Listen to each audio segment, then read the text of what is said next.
Today we've got questions on Latin America, libertinism in England, the royal families of Serbia and Romania, and what does Charles want for his birthday?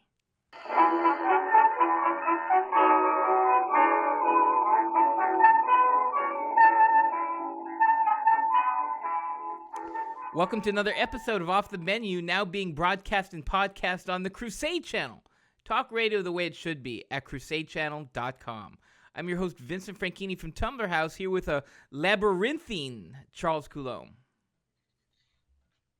Labyrinthine? You mean like I'm a labyrinth filled with all sorts of weird tunnels and byways and like a maze? Is that what you're saying? Yeah. That's pretty cool. You're like the Goblin King. You ever see that? You see that movie, Labyrinth? No. The Goblin King? You don't... David Bowie is the Goblin King. How do you like that? I actually highly recommend this movie. Jennifer Connelly. The Goblin King. 1980s. And I can't remember the actual plot, but basically it's fantasy. David Bowie does a lot of songs as the Goblin King. Very catchy songs, too. Highly recommended. There's a lot of cool 80 movies of that type. But Gremlins?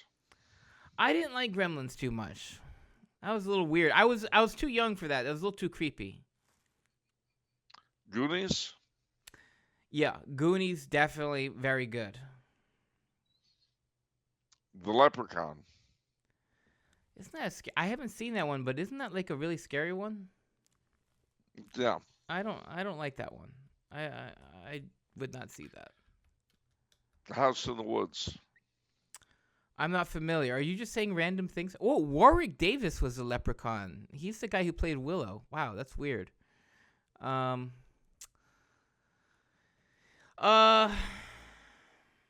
Willow. Have you seen Willow? No. Nor have I seen Legend with Tom Cruise. That's another one. Tim Curry plays basically the devil in that. That's Poor interesting. Tim Curry. How did you know to say that Tom Cruise movie despite not having seen it? Oh, there were a lot of movies back then I knew about but didn't see. You gotta understand that in the early '80s, I was a very social person. As compared to now. Yeah.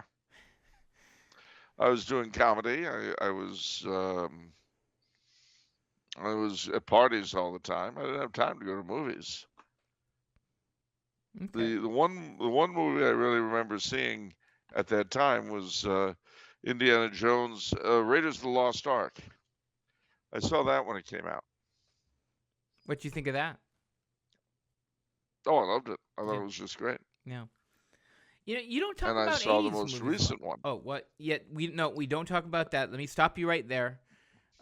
Mainly because the last Indiana Jones movie was The Last Crusade, and you know it's the last movie because it has the word "last" in, and it was the Holy Grail, and they got the Holy Grail, and then that was it, and then they rode off into the sunset in the perfect setting, and then that was it, and it was it really was a great trilogy.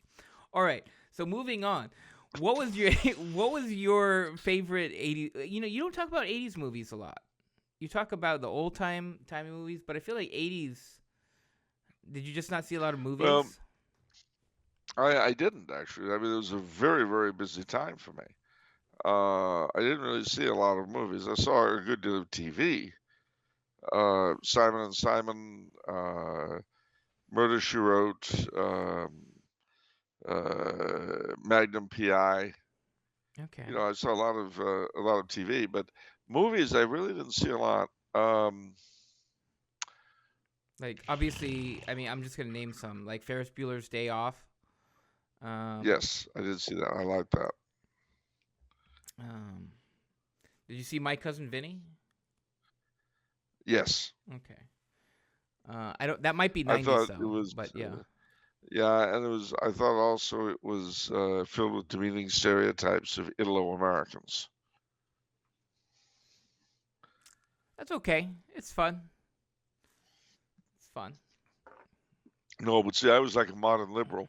I felt outrage on behalf of a different group than mine. Well, that's good. I guess. I think. See, you're just an actual Italian American, Yes. right? Yes. I'm a liberal feeling the way you should be feeling, but aren't. Isn't that weird? They should name that No, phenomenon something where someone who's more outraged than the person who's actually being victimized, or than the group that's being victimized. it's called wokery. Well, that's true. So what's new, Charles? We're well into November. We are well into November, and we had a delightful Halloween last week. I must say, I had a lot of children's come by.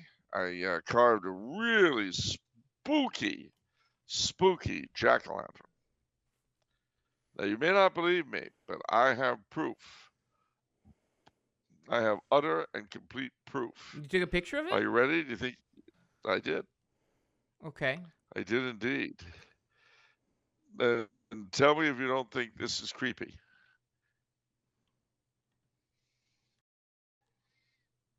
Creepy enough for you?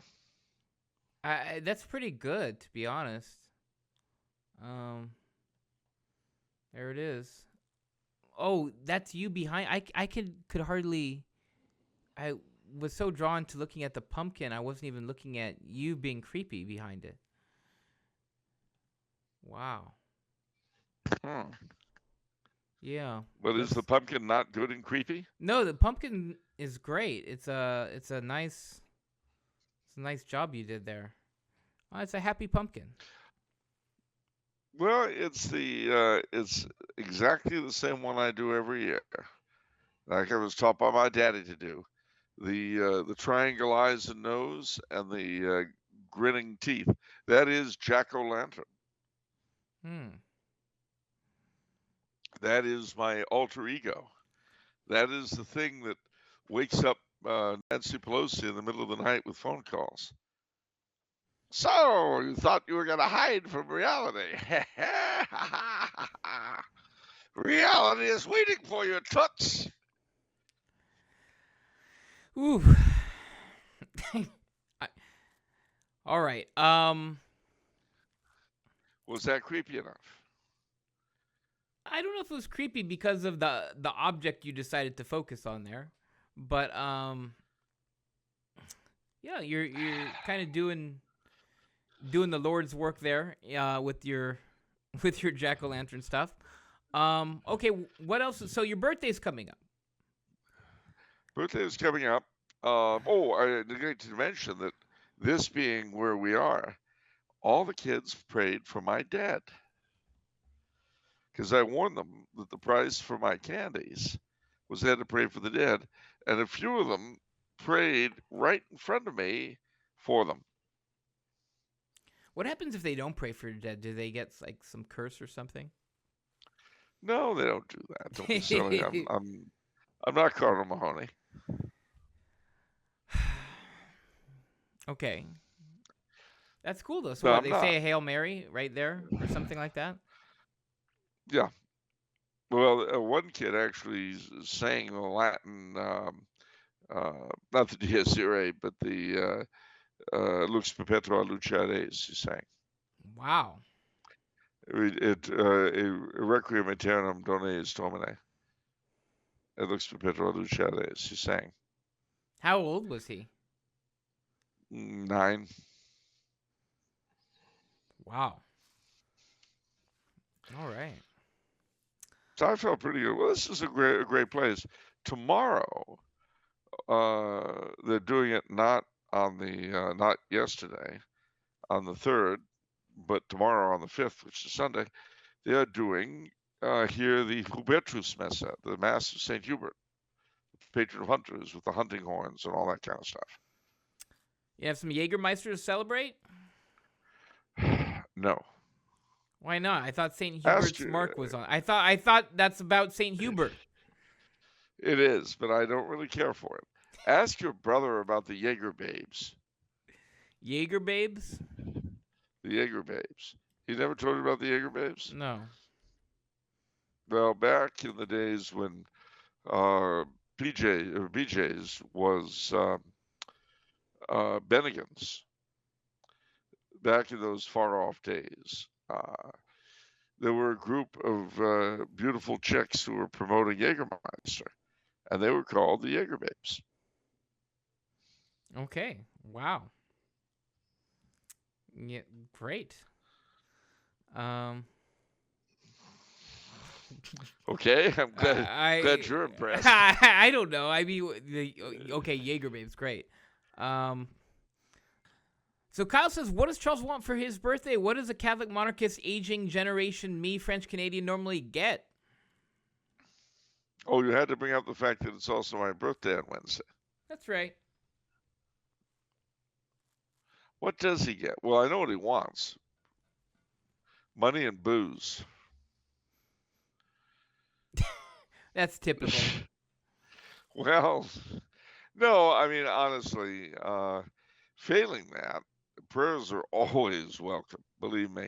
You know, last year, ladies and gentlemen, and now I'm not kidding, I was extremely ill, as you recall, and I was not in a good way. I was recovering by the time of my birthday, but I got a lot of prayers from our family, if I may say that, our family of viewers, and you know, failing money or booze, those prayers, I need them. So please feel free to send them, and not just for me. I'm willing to share with my producer and interlocutor.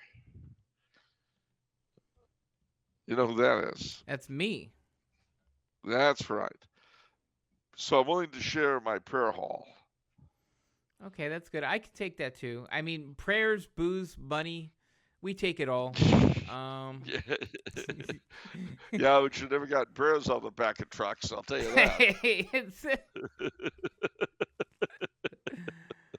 that. Seriously though, that we would appreciate that. And it is a time. All kidding aside, again, I'm turning 63. Okay, go ahead. Say it on behalf of our audience. Okay, boomer. Okay, a boomer. lot of them want to. Thank you. A lot of them want to say that, so now we got it out of the way. But it does hit me. What a lot of time I've seen. Obviously I've seen more of them in the 80s or 90s, but I was born the day John F. Kennedy was elected, which in so many ways was the apogee and the nadir of the kind of Catholicism that the American church was so much into. We gave up evangelization in return for a place at the table. And then we got our final reward, which is one of our own in the White House. Lucky us. And since then, although technology has certainly expanded by leaps and bounds, especially, thank heaven, in medicine, mores have just gone to pieces, utter pieces. And in my own lifetime, I mean, I've seen it, and I haven't been around that long. It's pretty sad. But I have every confidence in your generation and the millennials. And I don't want either Generation X, Generation Y, Generation Z, or the millennials, or anybody else. I don't want you people looking at it as in terms of how us boomers destroyed and screwed up everything for you. Rather, I would like you to look at it in terms of character building challenges that we're leaving behind for you, that will help you become much more yourselves and will help you become truly the very best versions of yourself that you can be. No, I agree. All the suffering that you put us through sanctifies us. It mortifies us.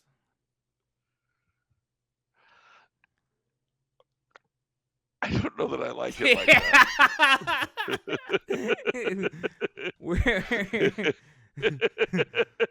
You're our cross.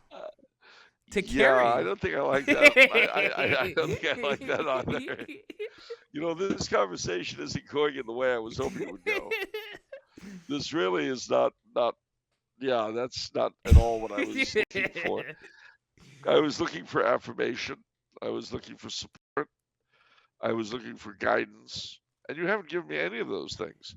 Is there an HR person I could talk to? Tyrone. Well, all right. I guess we'll skip the we'll we'll skip the session with HR. I don't think I want my head banged through the wall again. Once was enough. I don't need another counseling. All right, we gonna be good now? Bam! Yeah, we'll be good, Tyrone. Let me go now. Say you're sorry. I'm sorry. All right. Leave the man alone. You ain't got no time for your foolishness. Well, anyway. But no, but having said all that too, I have to say I'm really, really, really grateful. Um, God has been so good to me over these 63 years. He gave me wonderful parents, a wonderful extended family, a wonderful brother, and nephews and nieces as a result. The best friends a man could ask for, the best mentors. I mean, I've had God knows how many annoyances and disappointments in life, but honestly, they don't begin to equal the many reasons I have to be grateful. Hmm. So, you know, um, my dearest hope, actually, all kidding aside, still for our younger members of the audience are core demographic 18 to 35. There, I've said it. Um, Male. is that when you're my age, you feel as grateful for it all as I do. Mm. That's my dearest hope because that will mean that whatever you've gone through, the totality of it, will really feel worth it. Mm. So, what do I want for my birthday? Prayers. Though I'll settle for the booze and the money in large amounts. Small bills in large amounts, small unmarked bills, left at discrete locations in different parts of the city. Never too much in one particular place, and never too ostentatiously. Understood. All Well, right. Book book. of the week. Yeah.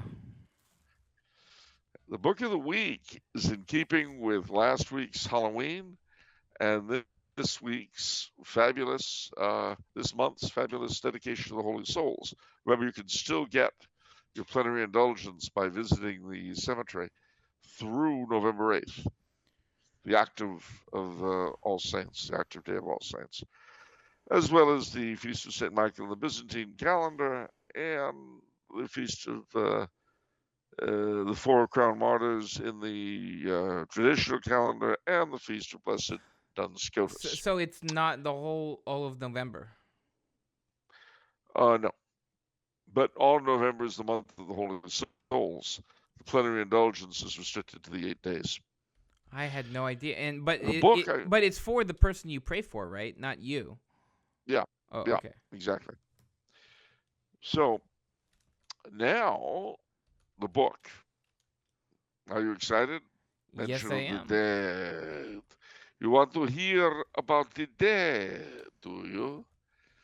I will tell you. The Ghost Book of Sir Sean Leslie. Mm. That is my recommendation, ladies and gentlemen. It is the best book from the Catholic point of view on the subject of ghosts I have ever read. I thought that the first time I read it in college at New Mexico Military Institute, and I think so now. We have an edition by yours truly, put out from Humbler House. And especially if you're going to be educating your children about these sorts of things in November, it's a really good book to have. All right. That's what we like to hear. Okay.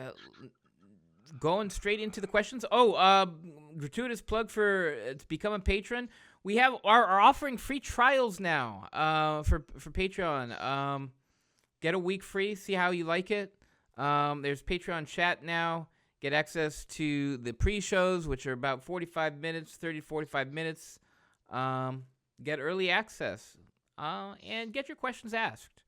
So, a lot of benefits. There's even more benefits. Free shipping in the bookstore. 20% off the merchandise. If you guys want the tapestries, you'll get 20% off. There's even more benefits. All right. Merch. Questions. Merch. Yes.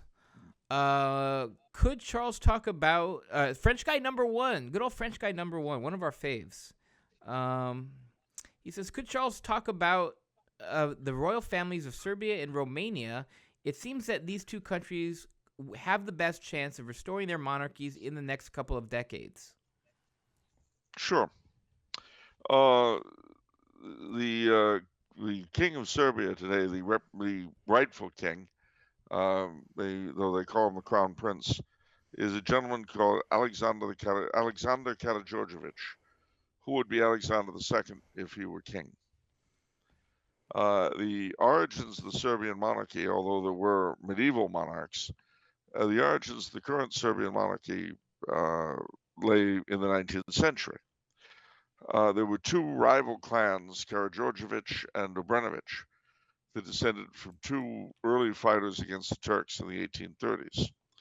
And over the course of the 19th century, they feuded with each other and exchanged back and forth the Principality of Serbia and then the kingdom as it became, where they became fully independent from Turkey in 1878.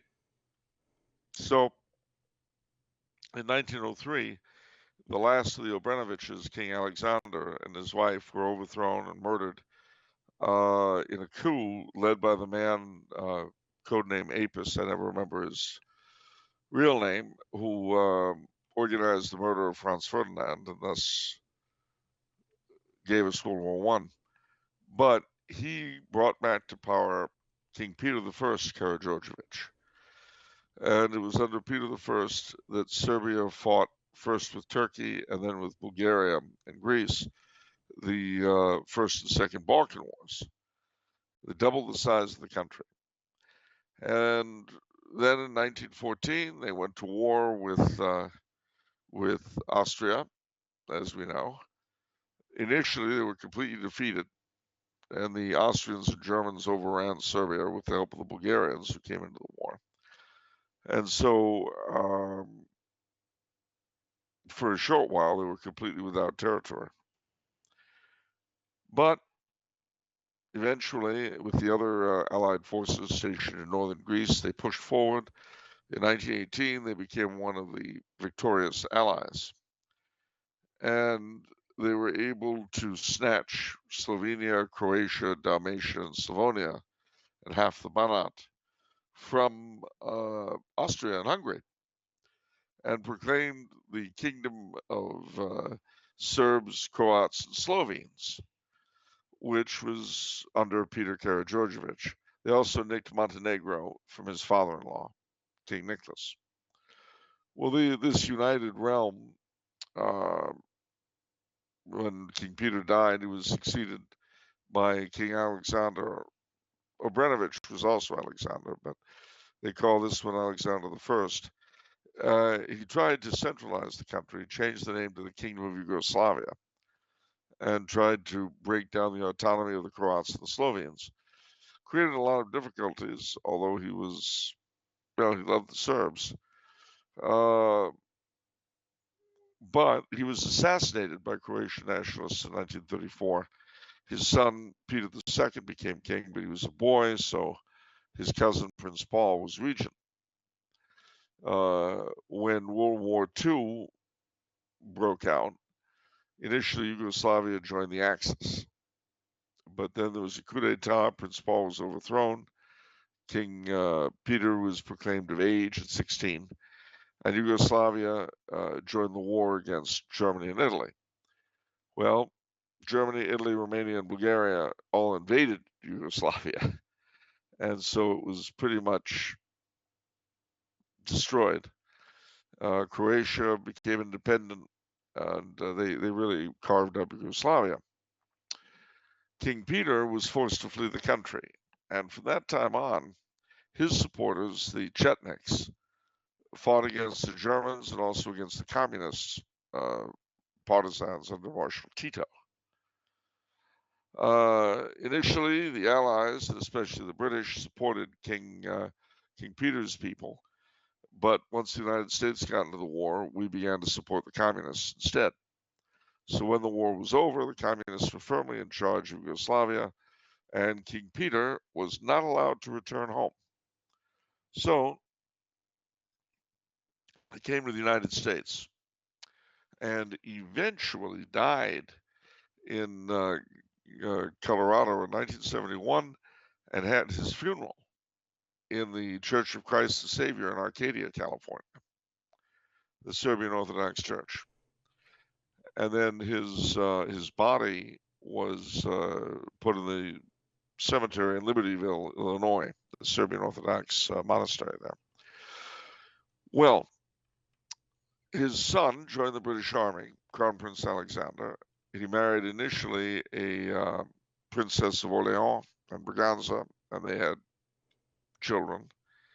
They divorced. He married a Greek lady to whom he's still married. After Yugoslavia fell, he was able to move back to Belgrade and the Royal Palace. And in a lot of ways, he sort of kind of functions a bit like a king, especially in the ceremonial side of things. And he had his father's body brought back from Illinois and interred with his mother at the Royal Mausoleum in Oplanats. So there he is. He's always counseled moderation to the Serbs, even during their civil wars. And I think Serbia would be a much happier country if he were king rather than merely crown prince living in the royal palace. Romania, very different setup. Romania, in 1878, the principalities of Wallachia and Moldavia, which had been united in the 1850s, I guess, became independent as the Kingdom of Romania. And the first king was a Catholic member of the Hohenzollern family called King Carol I. He would be king of Romania into World War One. World War One, Romania joins the Allies and is defeated. But Blessed Emperor Karl refuses to allow the Romanian country to be destroyed. And apart from taking some mountain passes from it, actually ends up expanding it by giving it the Romanian-speaking Russian province of Bessarabia, which is today Moldova. After the war, the Romanian-speaking parts of Hungary, the eastern Banat and Transylvania, as well as Bessarabia and some other areas, joined to make Greater Romania. And King Ferdinand, who had succeeded in 1916, is now the King of Romania. He has a wife, Marie, who's an English princess, and she will come to the United States and go on tour in the 1920s and become very popular in the U.S. To this day, she's considered the patroness of the Mary Hill Museum in Washington State, and Dorothy Parker, the great poetess, kind of sort of dedicated a poem to her, which went, "Oh, love is the thing that can never go wrong. A medley of oh, life is a glorious garden of song. A medley of extemporanea. And love is the thing that can never go wrong. And I am Marie of Romania." This is a little bitter there. But anyway, so they had a son named Carol II he would be, who in turn married a princess of Greece, and they had a son named Michael. When Ferdinand died, Carol had already moved in with his mistress, a woman named Magda Lupescu. So he was deposed, and his son became king for a short period as regent. But then in the late, not as regent, but as with a regent, his mother. Then in the late 30s, the king came back. There was a coup, and Carol II was once more king. Michael was relegated to being merely the crown prince. 1940 comes along. World War II is problematic. Romania is a French ally, and France is defeated. So they make a deal with the Germans. Bessarabia is given to Russia because this is after the Stalin-Molotov, or the Ribbentrop-Molotov Pact, when they became allies. Um, a chunk of Dobruja is given to Bulgaria, and half of Transylvania is given back to Hungary. And Romania joins the Axis. Romania, King Carol is overthrown. King Michael is still not of age, but he becomes king, and the regent, the fellow who really rules the country, is called Marshal Antonescu, and he is basically an Axis stooge. 1944 comes. The Soviets are at the gate. King Michael overthrows Antonescu and switches sides, kind of like Victor Emmanuel did in Italy. Because he's an ally, he can't initially be forced out. But after 3 years' time, the communists have a grip on the country with the Soviet army. So he's basically told, leave the country or we'll slaughter your supporters. So he and his wife, Anna Bourbon-Parma, picked up and moved to Switzerland. And there they set out the Cold War from 1947 to 1991 or 1989. In 89, Ceausescu is killed, the dictator in Romania. The king begins revisiting the country. Unfortunately, as with Bulgaria, President George H.W. Bush made it very clear that the United States would not tolerate a restoration in Romania. So that moment came and went. The king died a few years ago at a state funeral in Bucharest. He had 3 daughters, the oldest of whom is sort of the curatrix of the crown. The second daughter had a son who originally he made his heir, but there was a falling out between the son and his mother, or the grandson, and his mother and his aunt, the oldest princess. So Michael withdrew the recognition from the grandson, although the grandson claims that it's not really what his grandfather wanted. So you have another one of these wonderful succession disputes, which are always so helpful. Hmm. You know, they're really always the best thing that you could ever have is a succession dispute. It's just the best thing going. So, at any rate, the royal family, the princesses anyway, live in the old royal palaces that they were able to get back from the regime. And like Prince Alexander, like King Simeon in Bulgaria, like King Leka in Albania, they operate almost as though they were kings. They were the ruling. They do a lot of ceremonial things and all that. So that's that story. Hmm.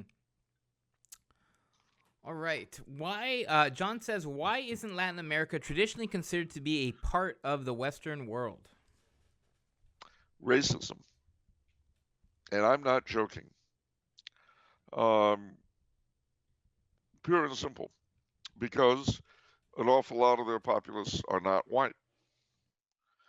In some countries, I mean Argentina and Chile, the majority are, but they simply are not. Latin America is simply not given the recognition it should be given as another host of daughter countries of Europe, like North America, like Australia, like New Zealand, like South Africa. Um, their religion and their culture is European, and that's what makes it European.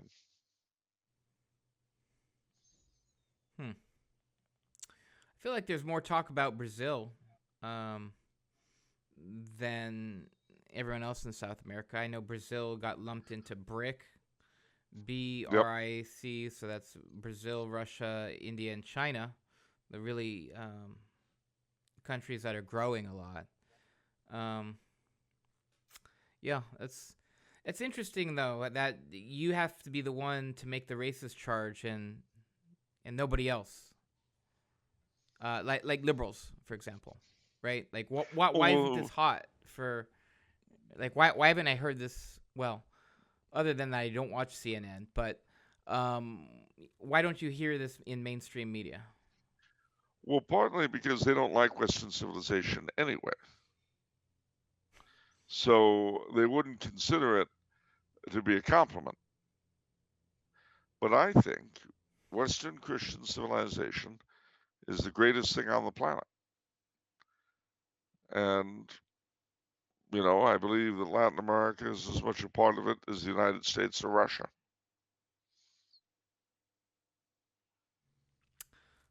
That makes sense. I realize that some people, it's all, it's just, I just hate that Western stuff. Ooh. Yes, I know, a little more. I know. And other people say, well, you can't call them people European. They ain't white. But there are areas, I mean, as far as I'm concerned, frankly, the Philippines, Goa, to some degree, even Singapore or Malacca, would, depending on the amount of Western culture and religion they've absorbed, they're Westerners. You know, there was a very interesting book by Jean Raspail called The Camp of the Saints, in which all these third worlders overwhelm Europe.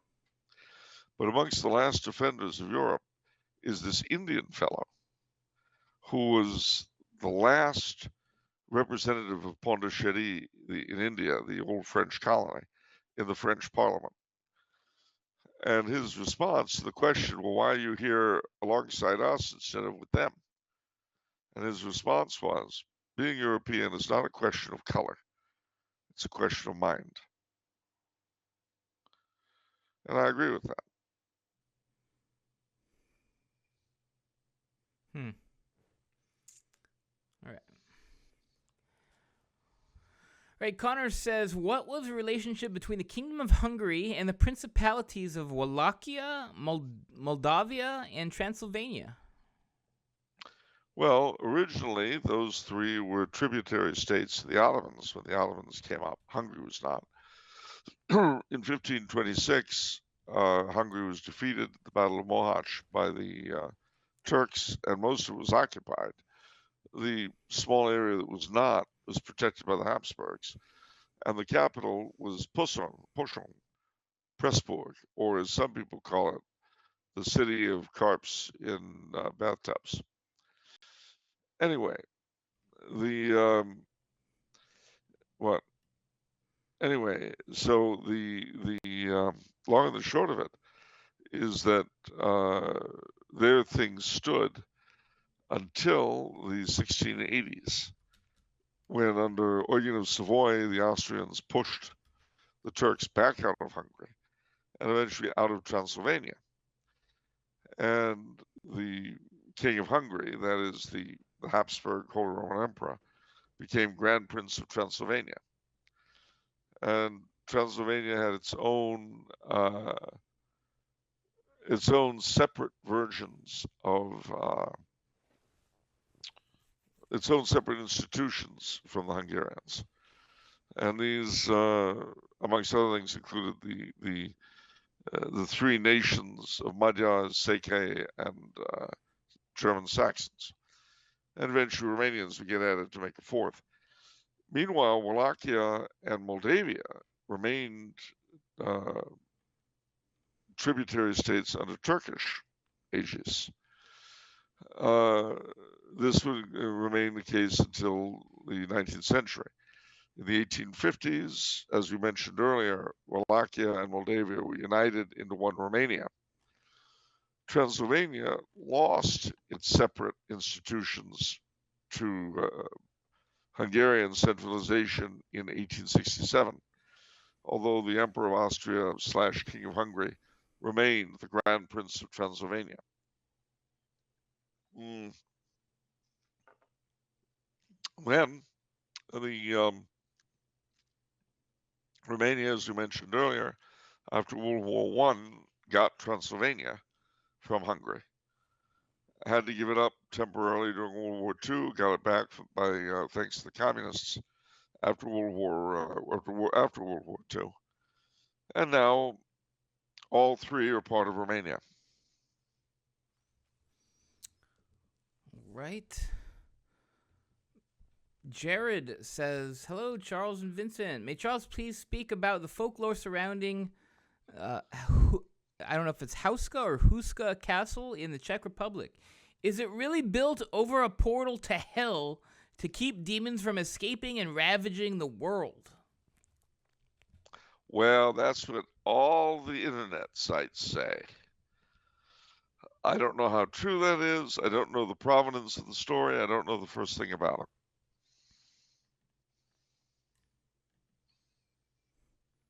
I wonder how that story, like what the genesis of that kind of story is. You know, like how does that start? That's so exotic.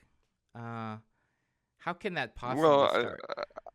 Well, part of it is that the castle is in a weird location and it's far away from any defensive lines. So there doesn't really appear to be any strategic reason for it. And then the legends, of course, are that the local lords were asked to build a castle there because weird things are coming out of a hole in the ground.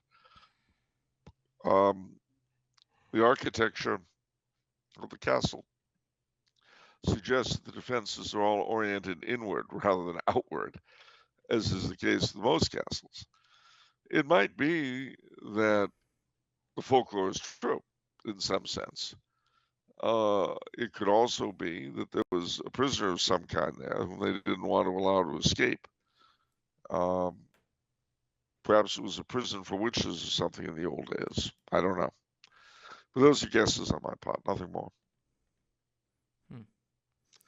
But it could be true. It might be that there's an entrance to hell under it. I don't know. I've never been there. All right. Jared also says, "Hello, may Charles please discuss the phenomenon of libertinism in post-Restoration England? Does Charles think this was a response to the Puritanism of the previous interregnum period? Thank you." Absolutely.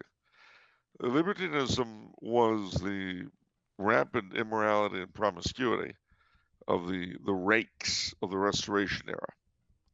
And yeah, I believe absolutely positively it was a reaction to the horrible experience of Puritan England, without a doubt. And that often happens. You know, you have people, they're presented with a real evil, and in dealing with it, sometimes they go just the opposite direction, which turns out to be worse.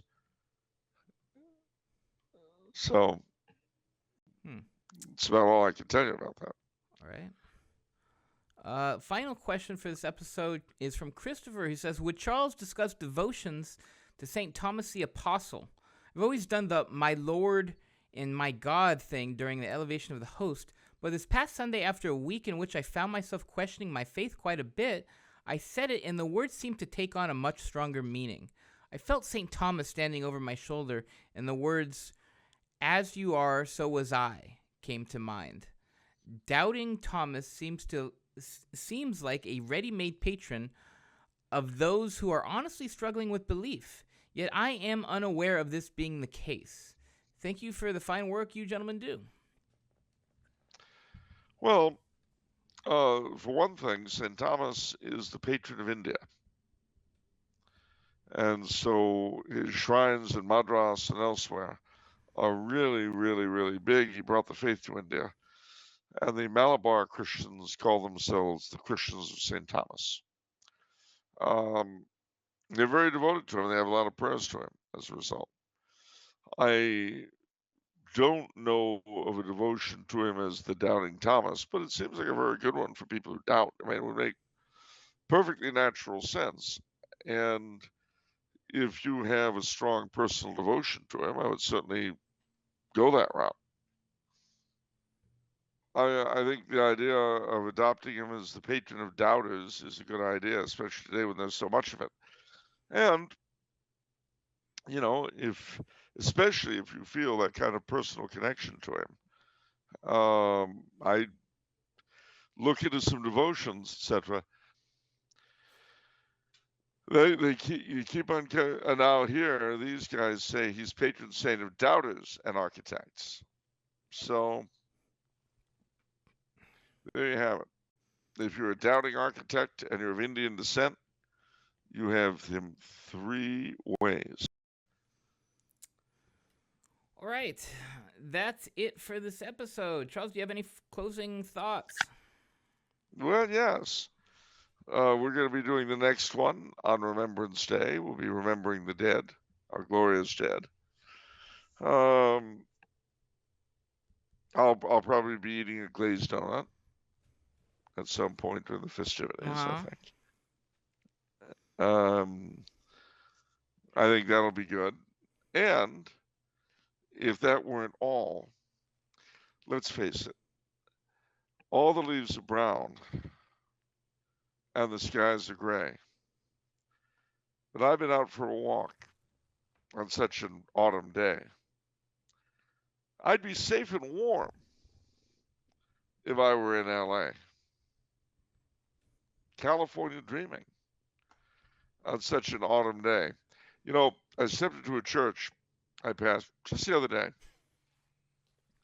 and I got down on my knees. I began to pray. You know, the preacher knows it's cold. He thinks I'm going to stay. California dreaming on such a winter's day. Which, you know, if I could give you any advice right now, Vinny, you know what I would tell you to do? What? Be true to your school, just like you would to your girl. Be true to your school now. Okay, I think you jumped from the Mamas and Papas to the Beach Boys, but okay. I did. Okay, Boomer. All these Boomer songs. Boomer song, warning. You see this red light going off? Boomer presents. All Let me right. tell you something. Jan and Dean are, well, I think one of them is dead, but their songs live on forever.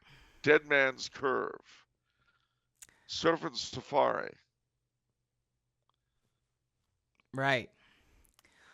All right, Charles, what is it if it's Monday? Off the menu? What about the soul you save? It may very well be your own. See you next time, everyone. Ciao, ciao.